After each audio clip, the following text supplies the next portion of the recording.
reka batware ku kindi kintu kimwe musanzwe mwumva n'iki n'ejo bundi nakivuzeho muri disikuru natanze kuri inauguration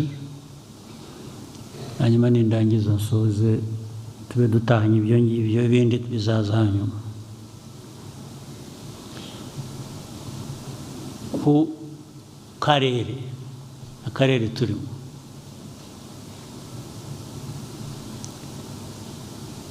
izi ntambara ziri mu karere mu Eastern Congo ibindi biraho bijya bigira bityo bisukuma biri no mu ahandi dufitanye imbibi amateka yabyo ubundi murayazi ariko iteka horavugwa ukundi bihora biza bityo abantu bakaza bavuga ngo barashaka ibisubizo barangiza bakaba nabo ahubwo bagatera ibindi bibazo kubera ko barashaka no gukemura ikibazo uburyo babishaka bibabereye ntabwo bashaka gukemura ikibazo ku buryo bakirandura mu mizi ngo bakemure bahe ubutabera abari muri icyo kibazo cyangwa se babaze utera ibyo bibazo ngo abisubize icyo mvuga ni iki imyaka ibaye ingahe hari izi nterahamwe FDLR utazizi ninde hano cyangwa zitahekuye ninde hano ninde zitahekuye uri hano muri inteko cyangwa muri ko twicaye hano ariko icyo kibazo kimaze imyaka 30 kuba kimaze imyaka 30 bivuze iki rero bivuze ko abantu barabeshya baratubeshya ngo barashaka gukemura ikibazo ariko inyuma yaho bashaka kugira ngo ahubwo gihore kiriho kibafashe gukemura cyangwa se kugera ku zindi nyungu zabo bashyira imbere ariko twe uko tunababwira uko tubabwira gushyira inyungu zawe imbere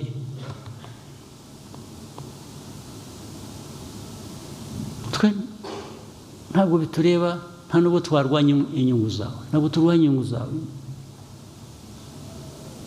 ariko inyungu zawe ntizishobora kuboneka aho inyungu z'abandi cyangwa uburenganzira bw'abandi bitubahirizwa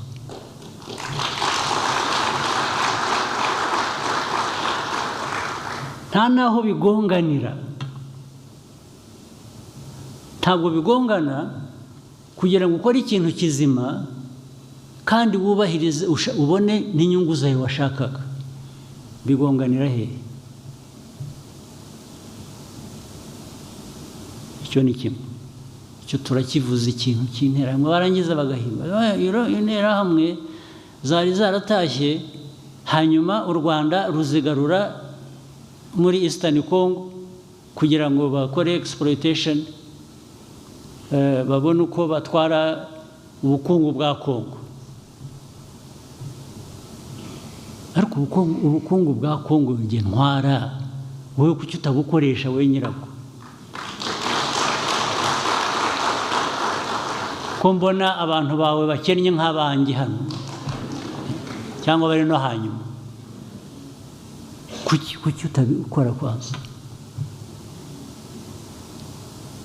ariko cyo kubeshya ngo interahamwe zaratashye kuko erega nyinshi zaratashye kuko ziri na hano bazaze ahubwo tuzibereke izatashye nyinshi imyaka miremire kandi na UN rabizi bamwe nibo babacyuraga babazana n'abahoze mu ngabo za kera zafashije abajenosideri bakamara abantu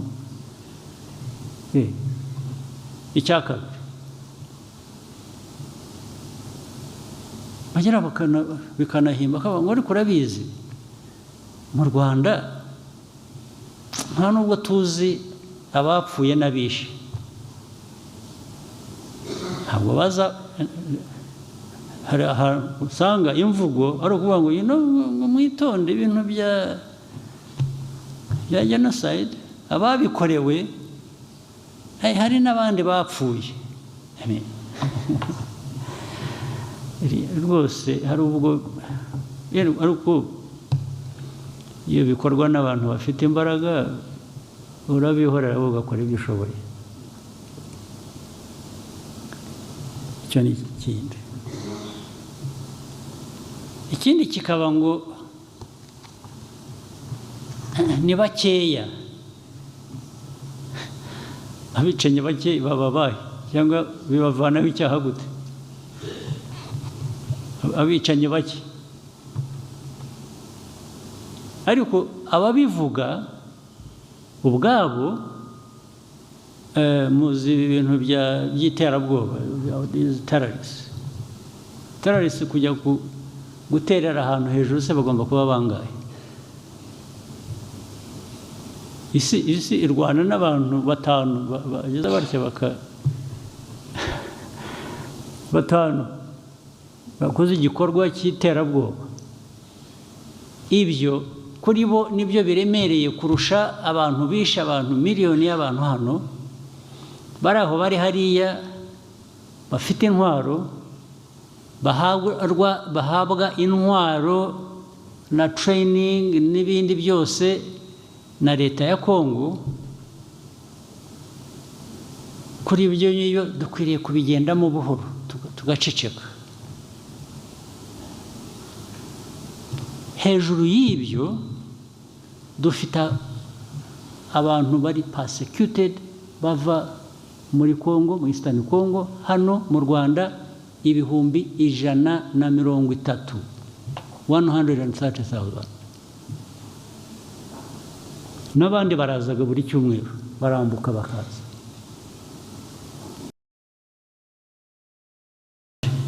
Cyari kubanza kubaza ngo ariko aba bantu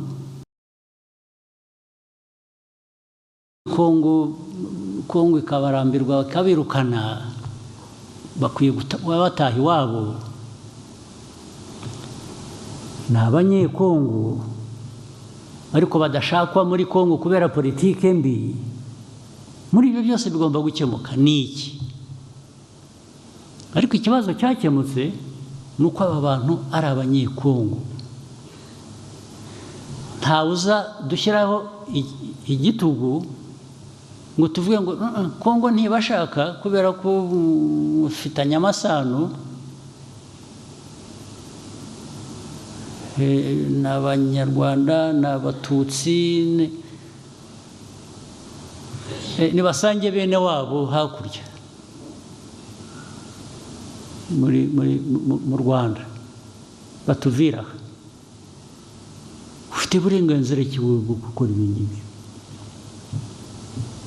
Uwo ari we wese n'ibihugu bikomeye nabyo zibihagarariwe hano kubabaza bafite uburenganzira ki bwo gukora ibintu bimeze gutyo?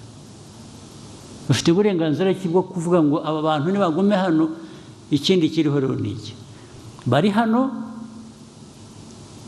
130,000 n'amahanga arazi ngo aba bantu ni abanyekongo. Icyo basigaye bakora urakizi? Baraza bagatwara abantu 10 mu 130,000 bakabatwara iwabo kujya kubatuza. Ubwo ugiye kubara bizamara imyaka ingahe utwara 10 mu 130,000? 10 nabwo ni benshi, batwara 2 5 ejo, 10 nibo benshi, ntabwo barabirenze 10. Ikibazo uracyemera, urakibona ko ari abantu bakwiriye kuba batuzwa, ubundi bakwiye gutuzwa iwabo, ntabwo ari ugutuzwa aha.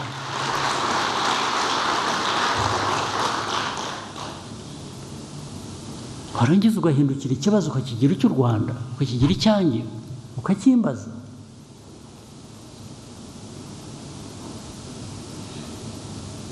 kuko uyobora igihugu, abayobozi ba Kongo bakavuga ku mugaragaro ko ntibazigera na rimwe bavugana n'abo ngabo bafite icyo kibazo muri Congo, bavanwamo, bicwa, bafungwa, bagira bate, abayobozi b'igihugu akaba ari ko bavuga, kandi bakumva ko babifitiye uburenganzira, ndetse rimwe na rimwe abantu ukabona barasa nk'aho babiteze amatwi.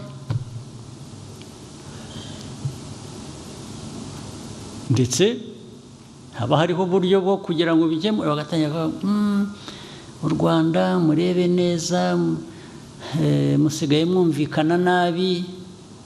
Kumvikana nabi? Wowe ufite ikibazo uranyumva nabi, yewe bintera ubwoba? Wapi kabisa.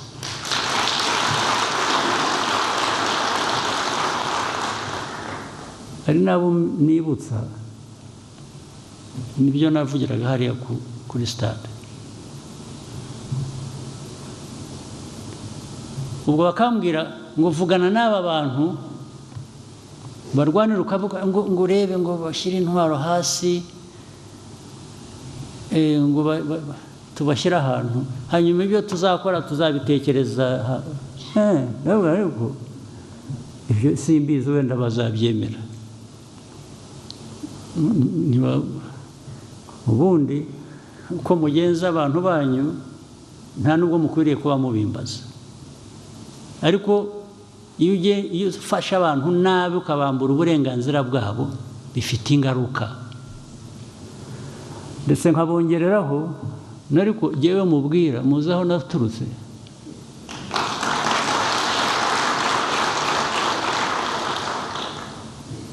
ndaha ngaha n'abandi twaharaniye uburenganzira bwacu n'igihugu cyacu,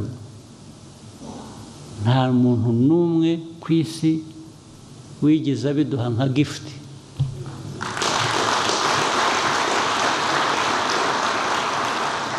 Nta muntu wigeze aduha iyo favor.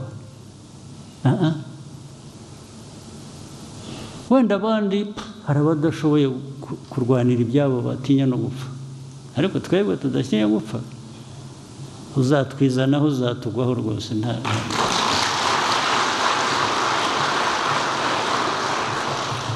Biriya mwabonaga buri munsi ko bazatera u Rwanda kuko u Rwanda ni ruto, small country, ntabwo ari ibyo birazwi, ntawe twabijyaho impaka n'ibyo.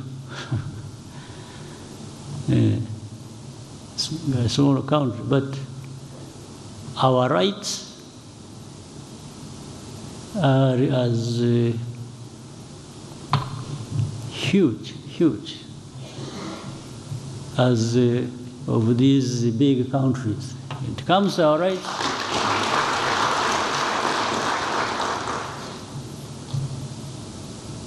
So, hari nubwo rero mbabaza ariko ibibazo aho bihereye tubiganira tubivuga, murasaba iki u Rwanda rugire rute? What do you want us to do to solve this problem? What do you want as a contribution? Mubwire M23 igira itya. Why do you want me to get involved at all with M23? If you admit these are Congolese, why doesn't Congo solve this problem of M23? If they have chosen to use military means against them to solve the problem, that is their problem. It's not my problem. But my problem is this one of FDLR that the government has armed, that the government uses in the fight against the so-called M23, but these are Congolese. And even these other friends they bring who support them in one way or another, the talk is about working with the Congolese army, the FDLR, and defeat M23 and take the war to Rwanda. Well, I can't stop them thinking the way they think, but my job is to make sure it doesn't materialize at all.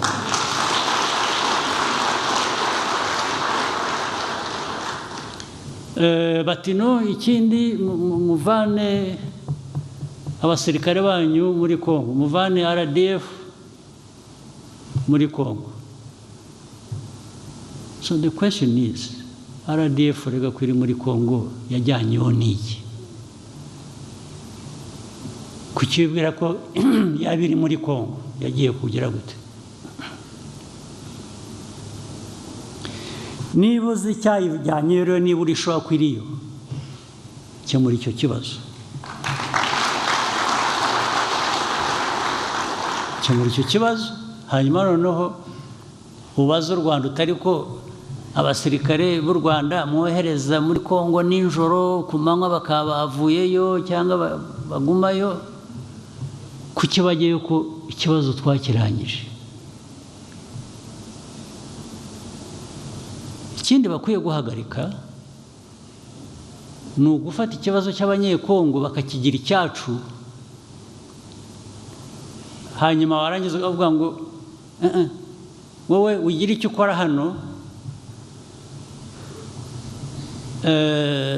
ibi bindi by'abanyekongo ni ibyacu biratureba. Okay, that's good.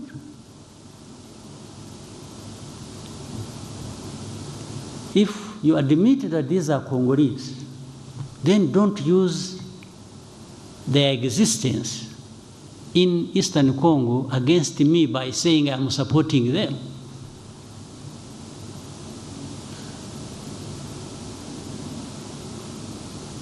Then I'll take you to even the origin of the conflict. How did this conflict start? It was not started by Rwanda at all.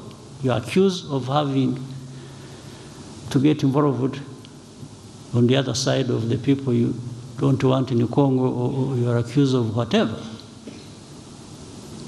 Yes, let's go back to the beginning. How did this conflict start? Who started it? And how does the Rwanda come in? So I'm just telling you, deputies and others who are listening, to understand that yes, there is that problem. It weighs heavily on us because for us it is a serious matter, security, long-term issue we have to address. We want good neighborliness, but what the problem is, how do we achieve this good neighborliness? It doesn't come at my expense and not the other person's expense as well. It is a give and take issue. We work together, we address your problem, but also address my problem. The rest is just going to be going back and forth, and maybe. But I have tried to cut a long story short because so many things have been discussed, agreed, documents signed, but the next day, the one who signed what they even proposed comes and says, no, I have changed my mind, I want the other thing. And then there are people who listen to all that and they think, but I assure you,